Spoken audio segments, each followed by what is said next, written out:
So hello everyone.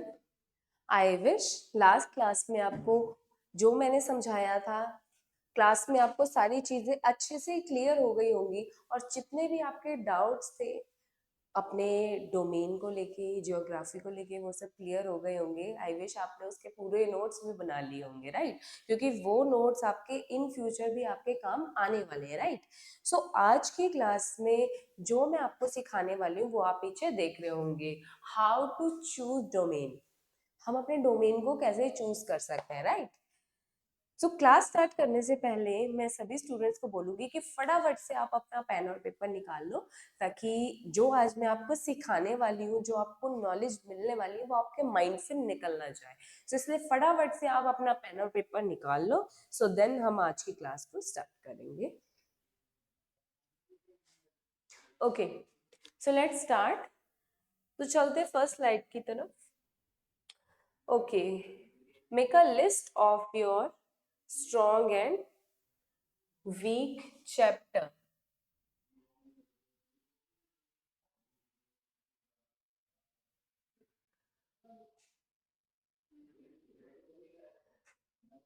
Right, आपको क्या करना है? आपके लाइक 16 चैप्टर्स हैं। मैं यहाँ पे लिख के बताती हूँ। आपके 16 चैप्टर्स हैं, राइट? अब इसमें से आपके जो स्ट्रॉन्ग वाले हैं वो है 10, और जो आपके वीक वाले हैं वो है 6, राइट?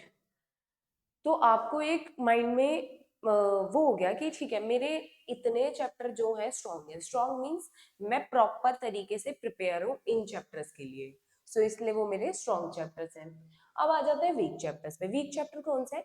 जिनको मेरे को अच्छे से प्रिपरेशन और करनी है, जो जिनके लिए भी मैं प्रिपेयर नहीं हूँ, वो है मेरे वीक चैप्टर्स, राइट? सो ऐसे आप स्ट्रॉन्ग और वीक चैप्टर का एक कॉलम बना लेंगे, राइट? उनके नेम्स लिख लेंगे, ठीक है? अब आ जाते हैं कि स्ट्रॉन्ग एंड वीक चैप्टर को बेसिकली जब आप ये बना लोगे ना, तो आपको क्या हो जाएगा, आपको अंदाजा हो जाएगा कि मेरे को दिन में लाइक एक एक दिन में मुझे अपने स्ट्रॉन्ग चैप्टर से कितना पढ़ना है और अपने वीक चैप्टर से कितना पढ़ना है, ठीक है? तो इस चीज का अंदाजा हो जाएगा। अब आगे मैं आपको ये चीज समझाती हूँ कि आपको स्ट्रॉन्ग और वीक चैप्टर्स के साथ काम कैसे करना है, ठीक है? तो इस चीज को हम सीखेंगे, ठीक है? हाँ सॉरी, हाँ, सो नेक्स्ट स्लाइड पे अब हम आ गए हैं। तो यहाँ पे हम सीख रहे हैं कि make short revision notes for your strong chapters. Strong chapter के लिए, स्ट्रॉन्ग चैप्टर के लिए हमें क्या बनाना पड़ेगा? शॉर्ट्स नोट्स बनाने होंगे।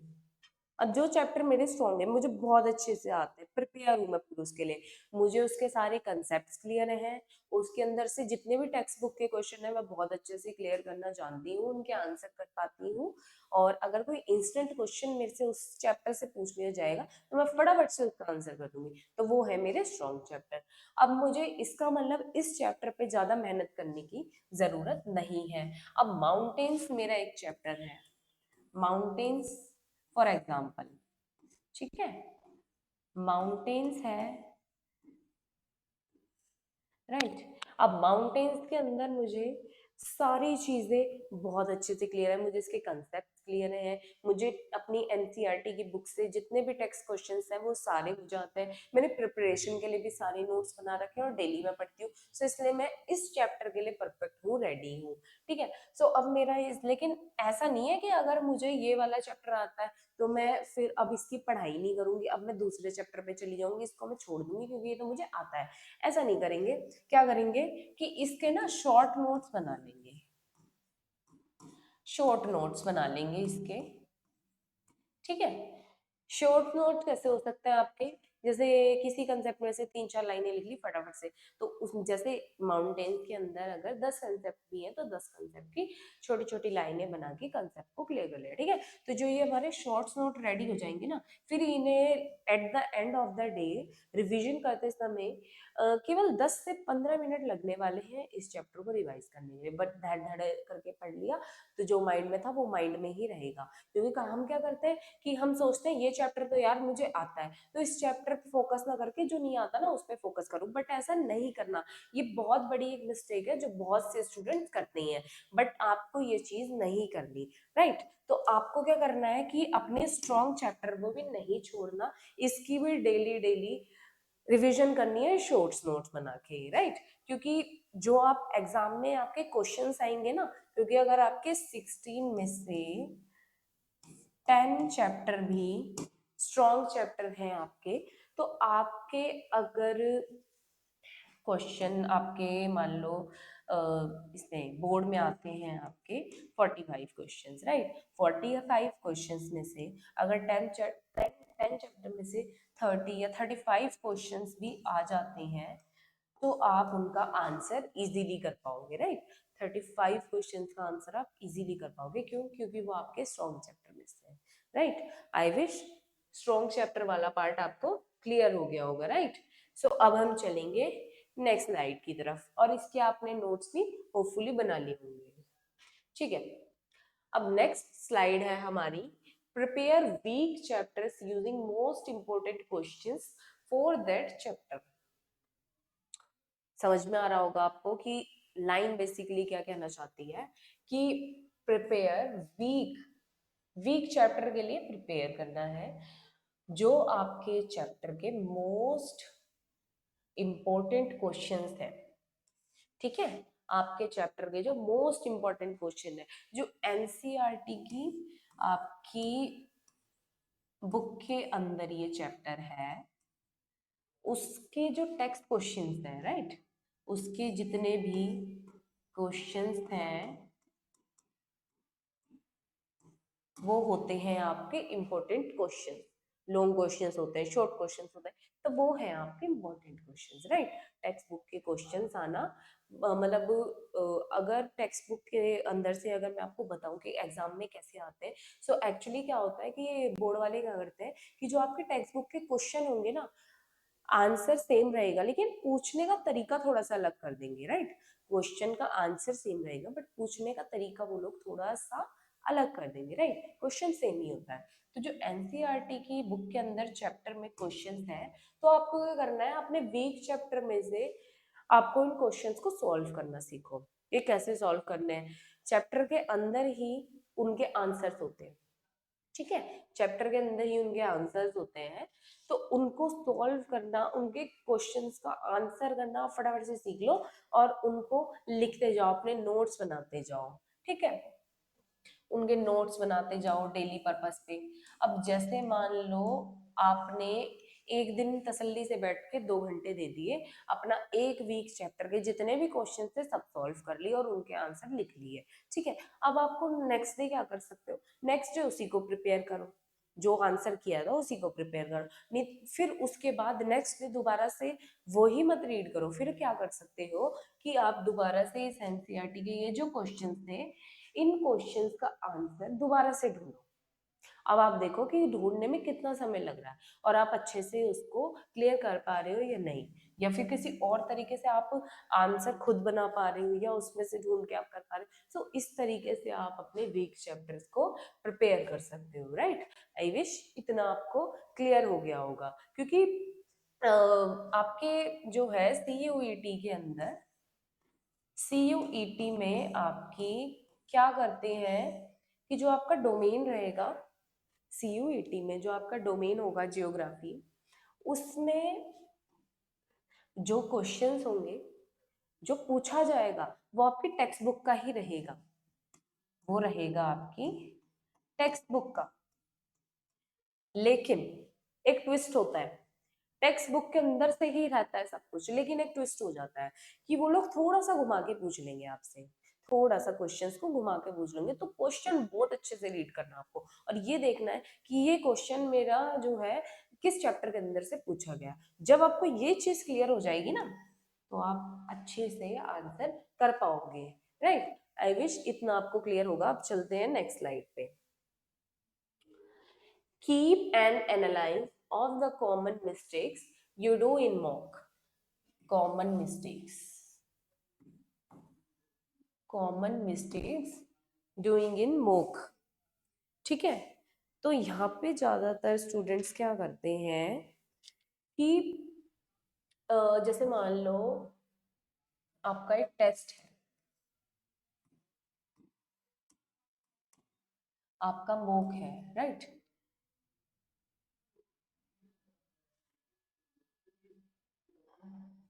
हाँ, आपका मॉक टेस्ट है, स्टूडेंट ने क्या किया,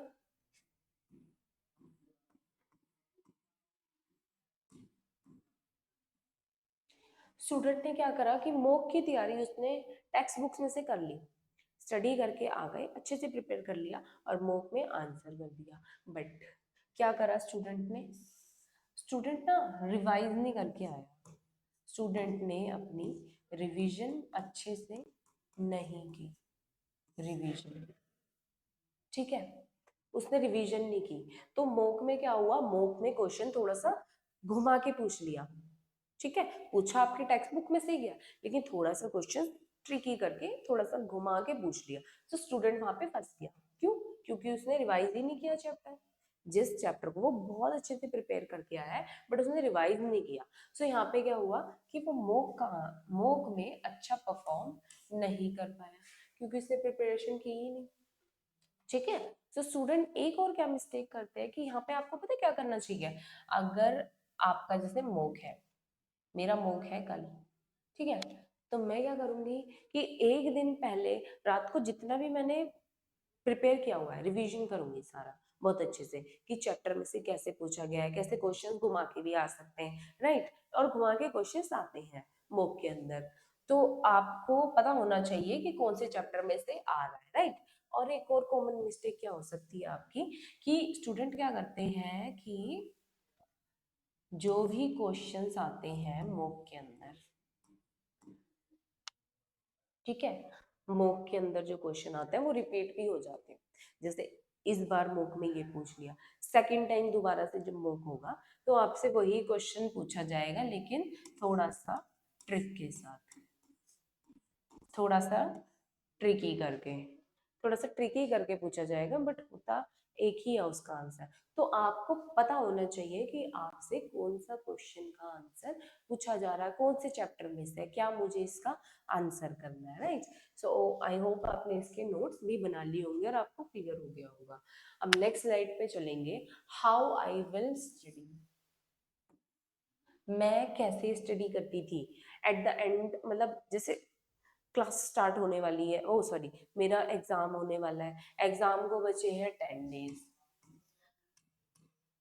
10 डेज, ठीक है, 10 डेज है मेरे पास। अब इस 10 डेज में मुझे अपना प्रिपरेशन करनी है, सो मैं कैसे प्रिपेयर करूंगी, ठीक है। तो अब मैं क्या करूंगी, मेरे चैप्टर है 16 चैप्टर्स है मेरे, ठीक है। अब इसमें मैं क्या करूंगी, पहले तो बड़े चैप्टर का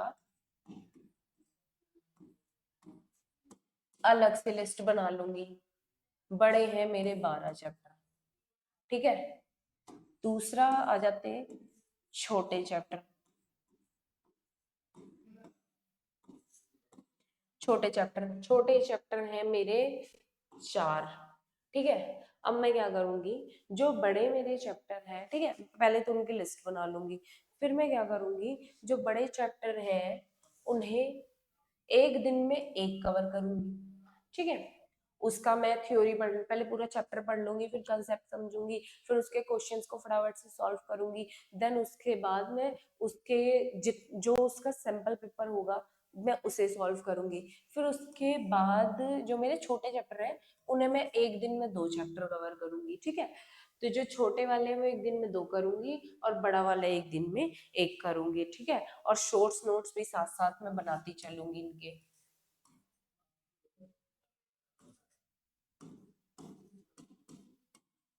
शॉर्ट नोट्स भी बनाऊंगी, साथ साथ, ठीक है। और इसके भी बना लूंगी, दोनों के शॉर्ट नोट बनाती हुई चलूंगी, ठीक है। शॉर्ट नोट्स भी बना लिए, प्रिपरेशन कर ली, कंसेप्ट क्लियर हो गए मेरे को। और हर 2 दिन बाद अपना टेस्ट लूंगी, एक सेल्फ टेस्ट लूंगी, हर सेकेंड डे में टेस्ट,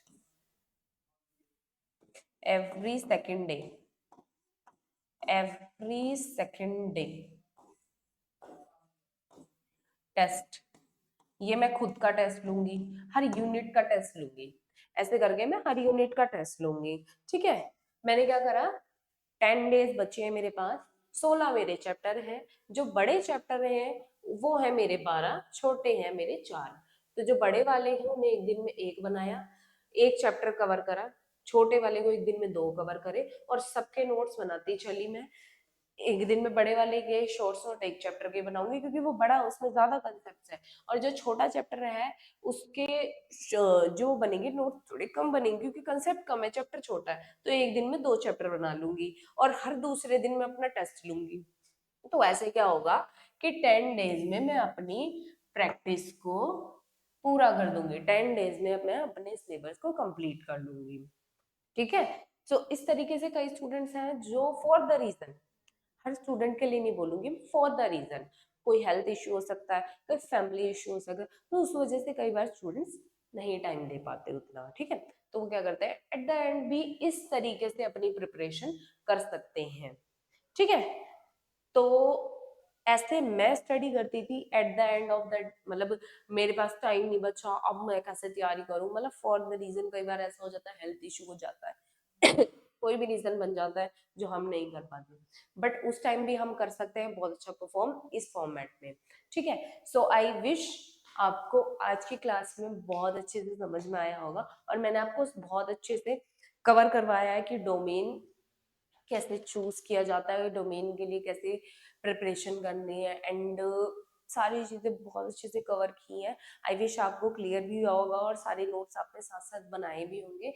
तो ठीक है, आज की क्लास का यहीं पे एंड करेंगे, मिलेंगे नेक्स्ट क्लास में।